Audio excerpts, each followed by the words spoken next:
자, 기질의 농도는 효소의 활성에 긍정적인 영향을 끼치게 됩니다. 기질이 같은 효소에, 동일한 효소의 기질이 어떤 반응을 수행할 때 있어서 기질의 농도가 높은 것이 낮은 것보다 훨씬 더 이 효소가 빨리 일을 할 수 있도록 합니다. 그건 어떻게 보면 당연한 얘기겠죠. 여기에 내가 효소고 여러분들이 기질이라고 했을 때 여러분들이 한 5명 있는 것과 한 7, 80명 있는 것이 제가 단위 시간 내에 여러분과 부딪힐 수 있는 확률이 훨씬 더 많은 거 아니에요. 효소가 기질과 만날 확률을 훨씬 더 증가시켜 주니까, 기질의 농도는. 그래서 기질이 농도가 높으면 높을수록 효소는 더 빨리 일을 할 수가 있게 되는 거죠. 그렇죠? 저기 뭐 이런 얘기를 또 괜히 고산지대 가서 우리가 알파인 트레인이라고 하는 고산지 적응 훈련 같은 것을 하는 이유가 고산지대에서 산소가 농도가 낮아졌기 때문에 우리가 숨쉬기가 힘들잖아요. 그것을 극복하기 위해서 미리 전지훈련을 가서 고산지대에서 그렇게 하는 이유는, 그렇게 되면 무슨 일이 생기냐 하면은 적혈구의 양을 확 늘려버리거든요. 우리 몸 안에서 산소 농도를 확인해 가지고서. 그 얘기는 뭐냐, 산소 농도가 없어지니까, 적어지니까 대신에 결국 산소는 적혈구와 결합해서 적혈구 안에 있는 헤모글로빈이 산소를 끌어다가 이제 운반하는 거 아니에요. 그러니까 헤모글로빈의 입장에서는 기질의 농도가 확 줄어들었으니까, 산소.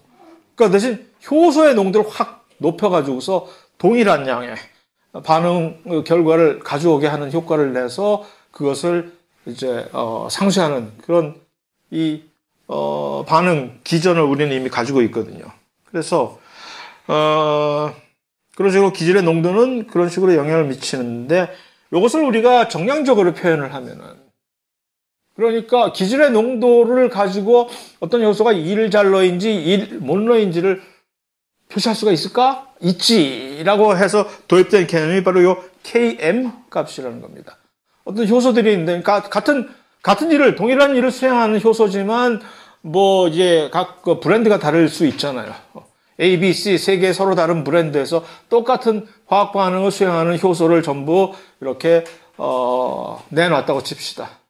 각자가 전부 자기의 브랜드 효소가 가장 일을 잘하는 최적화된 효소라고 막 서로 주장을 할 때, 이거를 객관적으로 어떻게 누가 제일 일 잘하는 효소가, 같은 기질을 가지고 일을 하는데 얘네들을 그 중에 하나를 선택을 해야 된다면, 이럴 때 Km 값이라는 것을 사용을 해서, Km 값의 정의는 뭐냐면은 최대치가 아니라, 그러니까 최대치는 네가 알겠고, 자, 누구나 다 열심히 하겠다고 얘기해. 하지만 네가 그냥 너의 최대치의 반만 발휘를 했을 때, 그럴 때 얼마가 필요해? 얼마면 돼? 라는 거지. 기질농도 얼마면 네가 반의 역량을 발휘할 수 있니? 라고 해서 그것을 딱지를 붙인 게 Km 값입니다.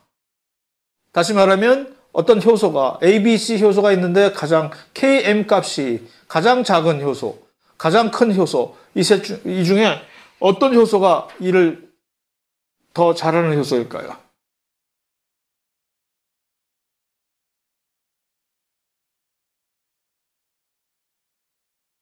면접을 보러 왔는데 회사 사원 셋이 있는데, 하나는 나는 10만 원만 줘요. 그럼 내가 일 할게요. 하고, 나는 100만 원 줘야 일을 해요. 하고 할 때, 여러분 같으면 누구를 뽑겠어요? 동일한 일을 수행하는데 나는 10만 원만 주면 한다. 나는 100만 원을 줘야 한다. 10만 원. 그렇지.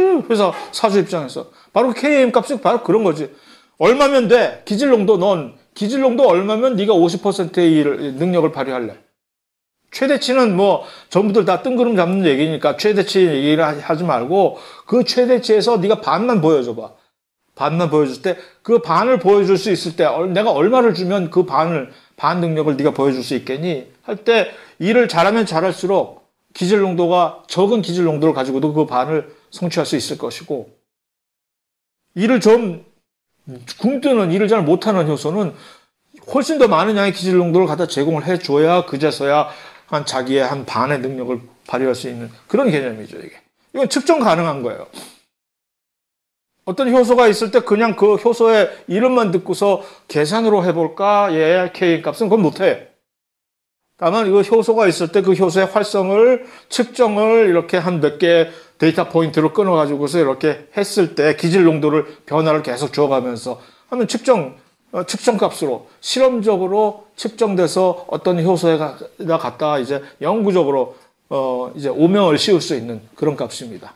그래서 결론, Km 값이 적을수록 효소는 일을 잘하는 효소이다. 적은 양의 기질을 줘도 똑같은 양의 일을 해낸다는 얘기니까.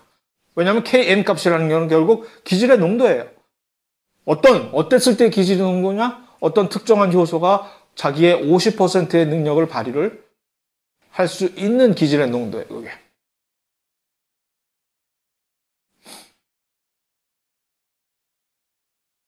어떤 화학 반응에 효소가 개입을 하지 않고 그냥 그대로 방치를 한다면 기질의 이 좀 Y축은, 이게 X축이구나. 나 아까 이쪽을 X축이라고 잘못 얘기했구나.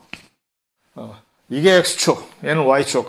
이 X축이 쭉 갈수록 이건 기질의 농도입니다. 보통 농도를 표시할 때 이런 브레이킷으로 표시를 하죠. S라는 얘기는 substrate라는 얘기입니다. 그래서 기질의 농도가 증가되는 거지. 증가될수록 이쪽은 뭐예요? 이 반응의 속도입니다.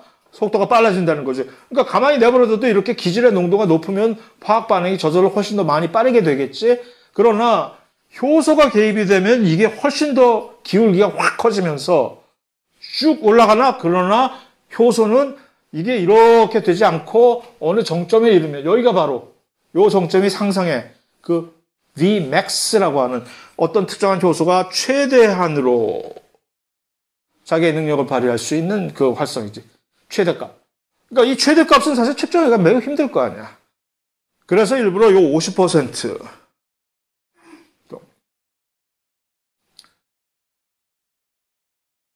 50%와 접점에 만나서 접점에 이르는 이 기질의 농도가 바로 어떤 특정한 효소의 Km 값, 기질의 농도가 된다는 얘기죠.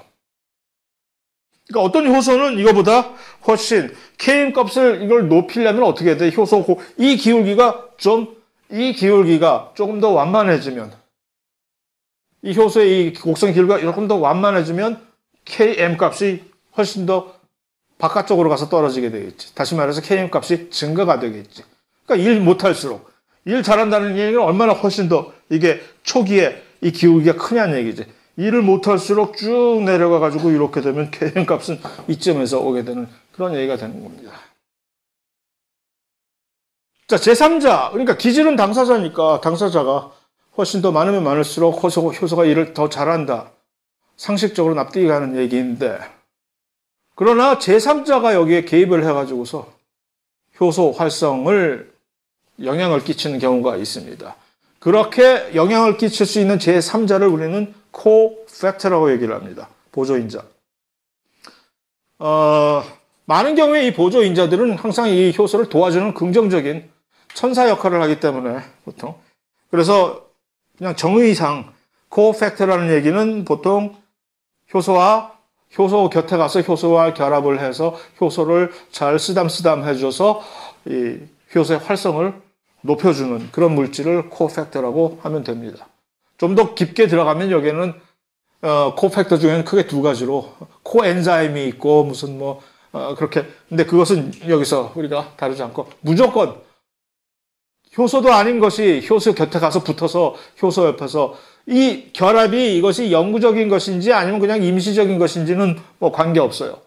영구적으로 결합을 하는 경우도 있고, 사실 거의 영구적으로 결합하는 대표적인 것이 히모글로빈에 있어서 힘그룹이라는 곡에 헤모글로빈 단백질에 영구적으로 다 붙어가지고서 걔가 붙어야 산소가 헤모글로빈 단백질과 결합을 하는 그런 거잖아요. 그러니까 그 힘이라는 것도 사실 이러한 보조인자 중에 하나인 것이고, 많은 효소들이 그런 보조인자들을, 특히 그 보조인자 중에는 2가 플러스 2가짜리 이온들이 참 많아요.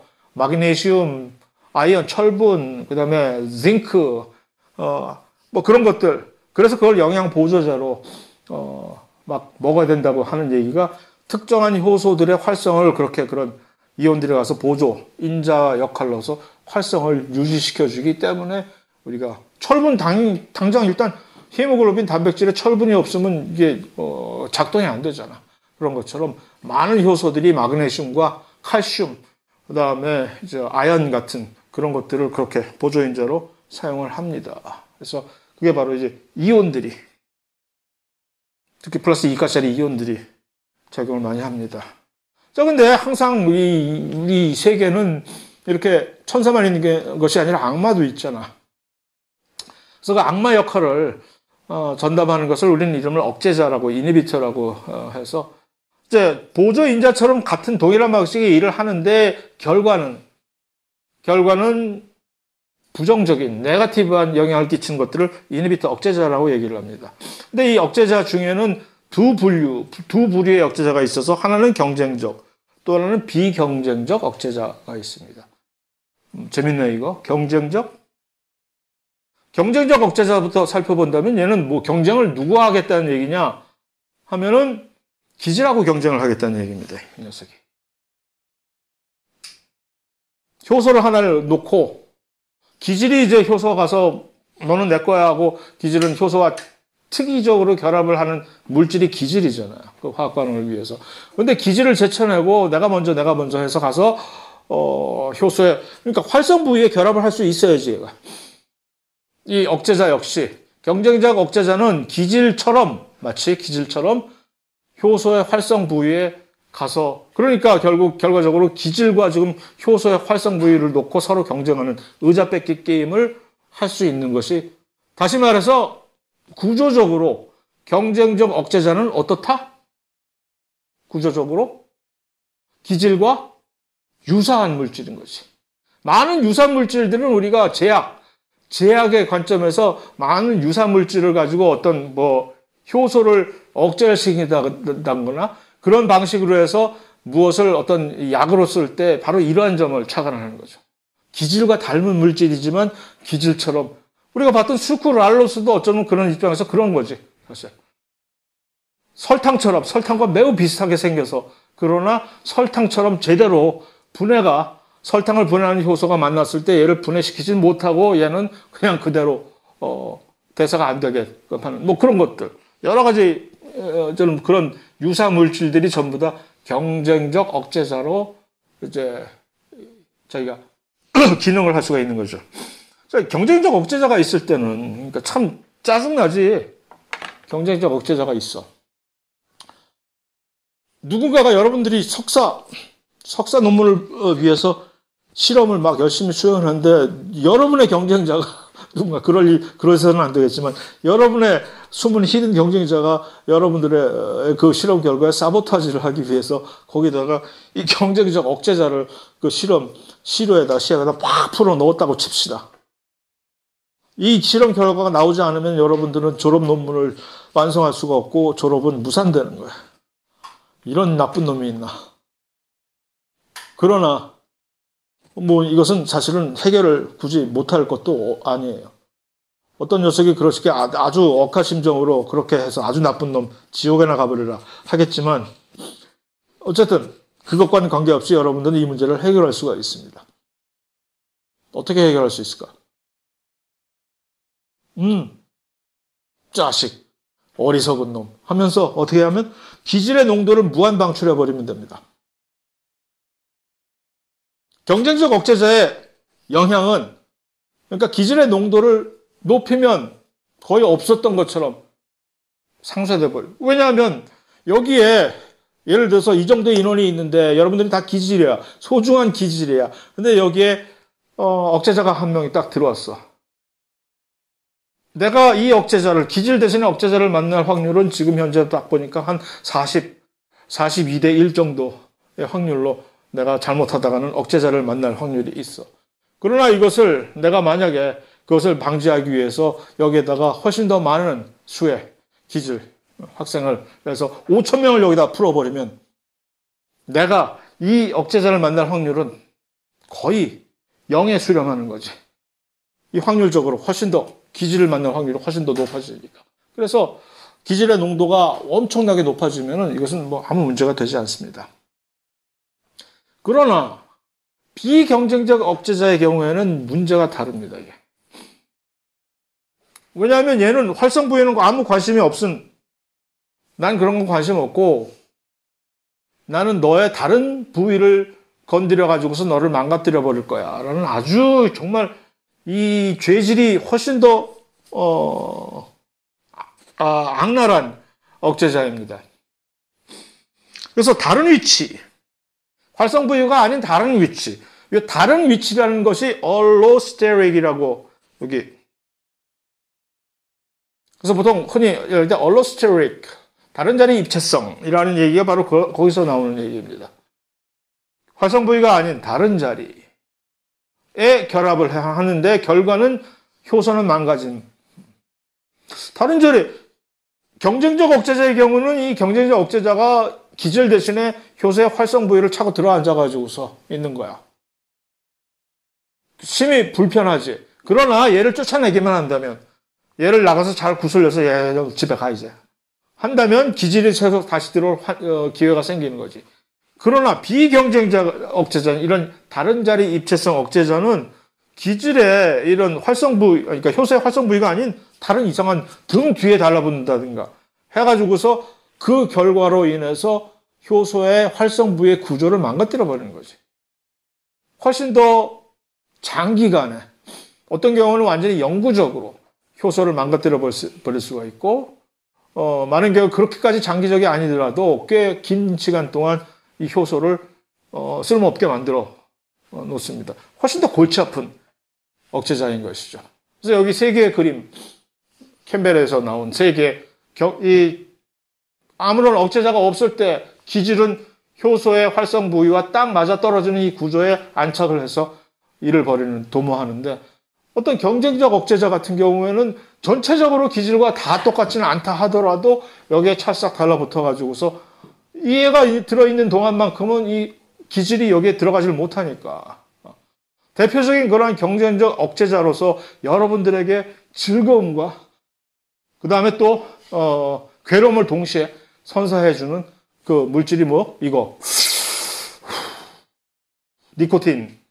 니코틴이 바로 여러분들의 아세틸 콜린 수용체에 붙어가지고서 그 니코틴이 경쟁적인 억제자로 해서 아세틸 콜린이 여러분들을 이 신경 자극을 시키지 않아야 할 때에도 니코틴이 들어가서 그 일을 수행함으로써 여러분들이 기분이 아주 좋아지고, 왜냐하면 그 아세틸 콜린은 물론 여러분들의 근육을 조절하는 그런 신경 전달 물질이기도 하지만 또 세로토닌이나 도파민 같은 것들을 방출해내는 여러분들의 심리적인 안정감을 가져다주는 또 신경 회로에도 아세틸콜린이 들어가는데, 거기에 이 니코틴이 들어가가지고서 이제 담배 없으면 아우 불안해 막 이렇게 되게 되는 거거든요. 마치 피워 본 놈처럼 얘기를 하네. 피워 봤거든 한 20년 동안. 그래서 자, 요 비경쟁적인 얼로스토릭 경쟁자는, 다른 자리 입체성 경쟁자는 그런다, 여기가 아니라 이런 이 다른 자리에 붙어가지고서 이제 이 활성 부위의 구조가 이제 완전히 거의 반영구적으로 망가져 버려서 여기가 비었어도, 이제 활성 부위가 비었어도 기질이 여기에 들어가서 결합을 하게 될 수가 없는 것입니다. 훨씬 더 안타까운 현상이죠. 많은 독극물들이 사실, 그래서 물론 독극물들 중에는 경쟁적 억제자인데도 독극물 역할을 하는 경우도 있으나, 훨씬 더 많은 확률로 많은 독극물들이 사실 이런 방식으로 해서 어떤 특정한 효소를 활성을 완전히 망가뜨려 버림으로 해서 우리의 대사작용을, 수행을 불가능해서 도구로 작용을 하게 만듭니다. 자, 이 비경쟁적 억제자의 특성은 Km 값에는 아무런 변화를 주지 않는다는 거예요. 이 세 개의 지금 효소 활성 곡선이 있습니다.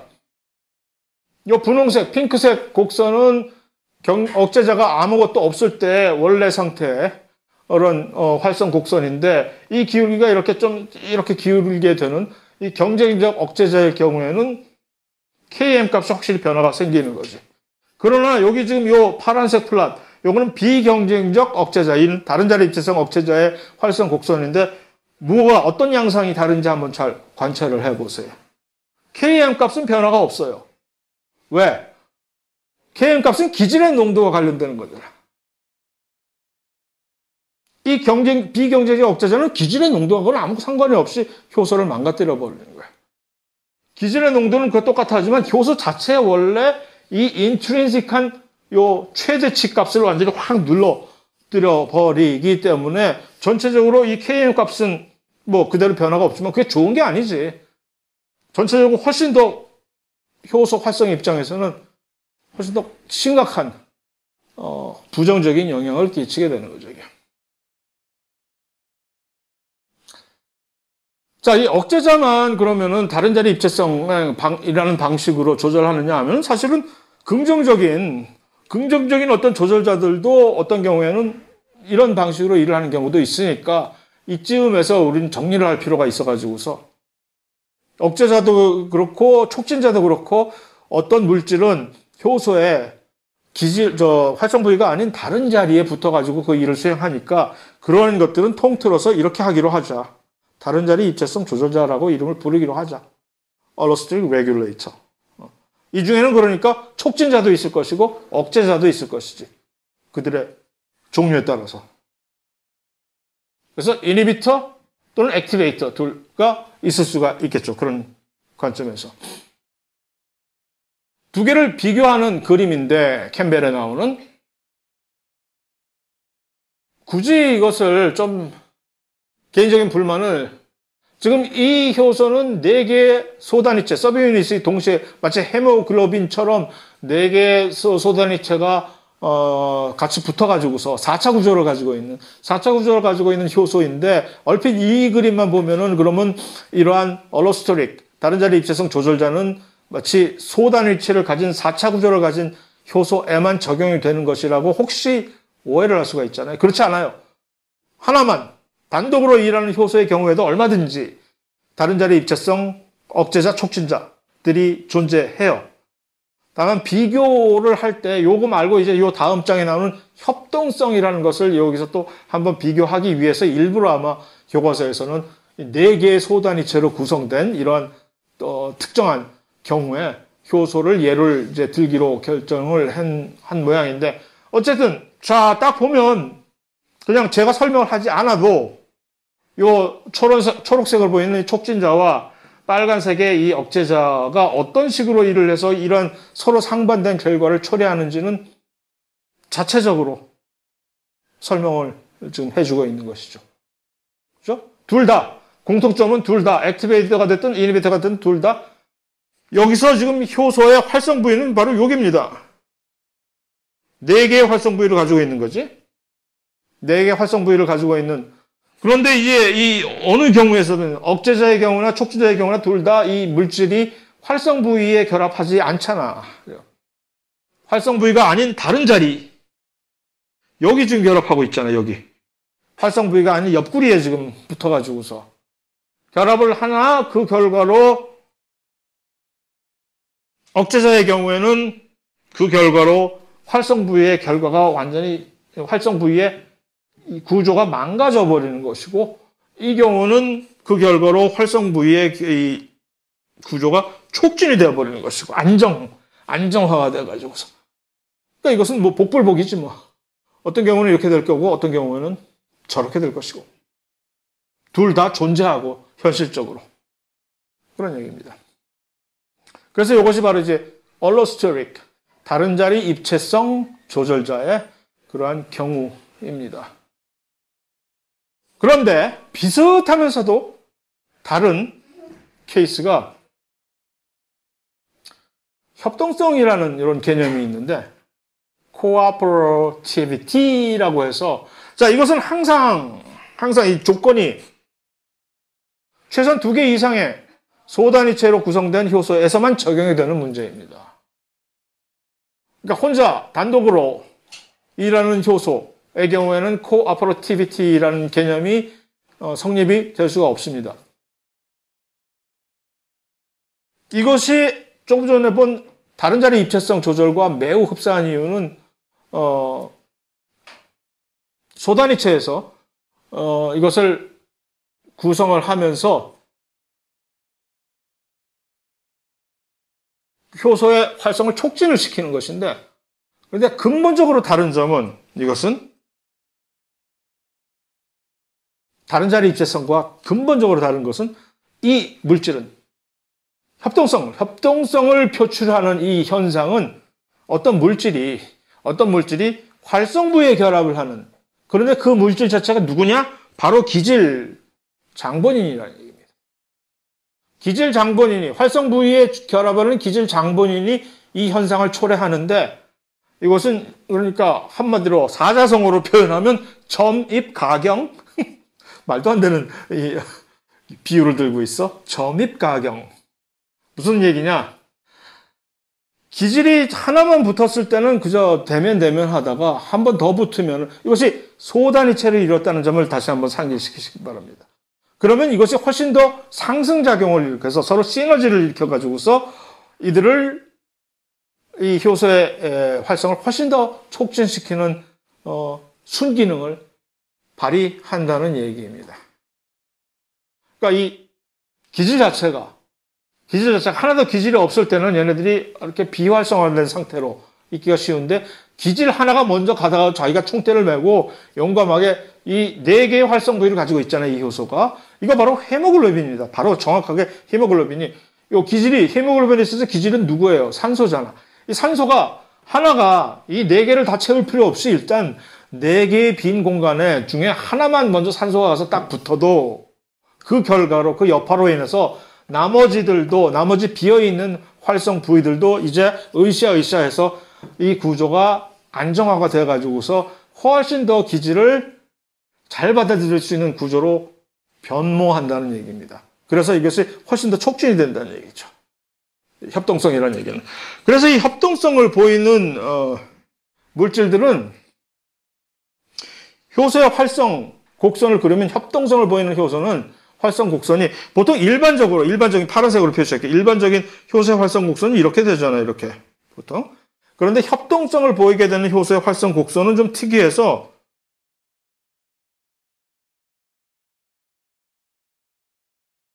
약간의 지그모이달이라고 이걸 영어로 얘기하는데, S자 곡선을 그럴 수밖에. 처음에는 기질의 농도가 낮은 상태에서는 조금 부진해요, 얘가. 그러다가 기질의 농도가 조금만 더 올라가면 이제 얘가 훨씬 더 분발해서 쭉 올라가서 이런 그래서 전체적으로 보면 이게 이런 곡선이 아니라 약간의 휘어있는 S자형 곡선을 이루는 그런 효소의 활성 곡선이다라고 해서 이것을 이게 생긴 것 자체를 시그모이다라고 해서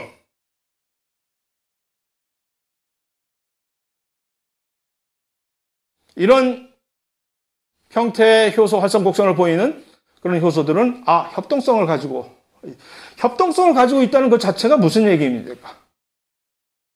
이 효소는 2개 이상의 소단위체로 이루어져 있구나.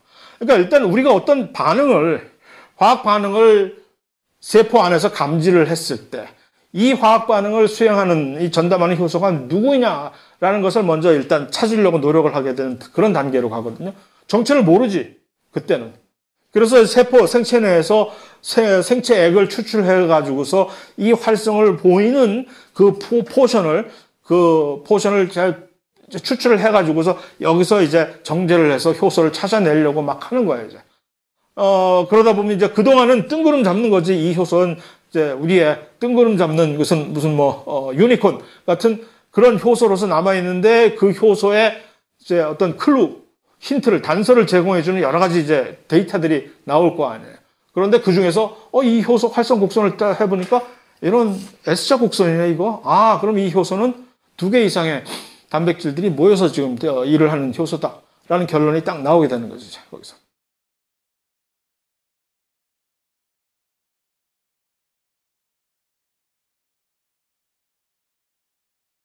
그래서 사실 똑같이 산소를 운반하지만 여러분들이 근육에서 산소를 운반하는 미오글로빈, 마이오글로빈과 혈액에서 산소를 운반하는 헤모글로빈은 이 측면에서 헤모글로빈은 4개의 소단위체로 이루어진 것이기 때문에 협동성을 보이고, 산소에 대해서. 마이오글로빈은 단독 하나의 소단위체로 이루어진, 하나의 소단위체가 어디서 그냥 하나의 단백질이기 때문에 협동성을 전혀 보이지 않는 그런 특성을 보입니다. 자, 여기서 중심어는 대사 경로라는 것이죠. metabolic pathway. 일반적으로 세포 안에서 어떤 많은 물질 대사가 그냥 혼자 단독으로 수행되는 것이 아니라 공장의 컨베이어 벨트에서 일하는 방식으로 단계적으로 처음에 출발하는 첫 번째 기질로부터 중간 산물로 이렇게 변환이 되는 과정, 모든 과정에 여러 개의 효소들이 일련에 줄줄이 사탕식으로 개입이 돼가지고서 최종적으로 산물이 나오게 되는 그런 소위 흔히 우리가 얘기하는 대사 경로 방식으로 이것이 조직이 되어 있습니다.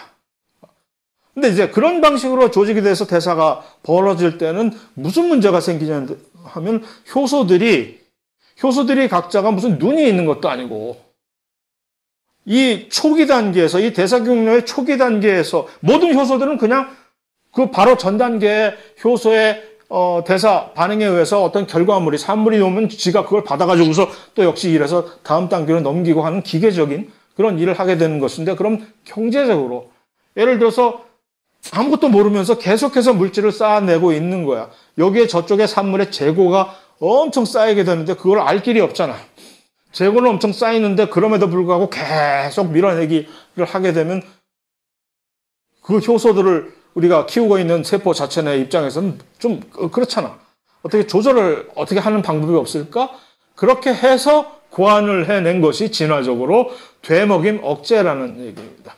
그래서 저쪽엔 최종 산물을 가지고 요거를 이제 매니플레이션을 하는 거야. 최종 산물이 와가지고서 갑자기 초기 단계에 있는 이 대사 경로의 첫 번째 주로 첫 번째 아니면 두세 번째에 있는 초기 단계에 있는 아주 똑똑한 효소를 일잘러 효소를 가서 등 뒤에다가 칼을 꼽아버리는 거지. 그래서 되먹임 억제 방식으로 와서 뚝 이제 고마해라 하고 하면 얘가 이제 억제가 되잖아. 그럼 여기서 스탑이 되는 거죠. 마치 서머스탯 제어하는 그런 방식으로 이 산물 자체의 재고가 이 자체를 전부 셧다운을 시키는 역할을 하게 되는 것을 되먹임 억제라고 얘기를 합니다. 당연히 메커니즘은 다른 자리 입체성 조절 방식으로 메커니즘이 이제 수행이 되겠죠? 그래서 그림으로 좀 유치하게 그림으로 표현한다면 최종 산물이 올라가가지고서 일로 올라가서 얘를 딱 억제를 시키는 그런 겁니다. 되먹임 억제. 엄청 많아요. 거의 모든 대사 경우는 사실 이러한 방식으로. 왜냐면 이게 간편하잖아. 엄청나게 경제적으로 이것을 최종 산물이 우리의 현재 상황을 아무것도 감안하지 않고 그냥 무조건 쌓이는 것을 이런 식으로 막아줄 수가 있잖아요. 그래서 되먹임 억제는 많은 대사 경로에서 아주 기꺼이 사용을 하게 되는 하나의 제어 메커니즘인데, 그럼 이게 항상 이렇게 부정적인 그런 방식으로만 적용이 되느냐? 그건 아니겠지. 어떤 경우에는 오히려 feed forward라고 해가지고서 뭐 산물이 생기면 이게 훨씬 더 그냥 급발진해가지고 와가지고서 더해라 해가지고서 막 촉진을 시키는 그런 경우도 있고, 위산을 단백질 위에서 단백질을 분해시키는 요 펩신 같은 것이 그런 feed forward 방식으로 촉진이 됩니다. 그래서 그냥 막 결국 그래봤자 결국 키워드들은 몇 개 안 돼. 뭐 이런 것들. 반응 연계 뭐였냐? 전이 상태는 어디서 우리가 중요시하게 여겨야 되는 거냐? 그 다음에 요 효소의 활성을 경쟁적 억제자와 다른 자리 입체성 조절자는 어떻게 다른 방식으로 조절하느냐? Km 값과 Vmax는 무엇이냐? 뭐 그런 것들, 이런 것들로서 끝맺어. 보내주기에는 너무나 이른 시간이지만 또 새로운 장을 시작하겠다고 하면은 언해피할 거 아니야? 해피하게 돌아가시기 바랍니다.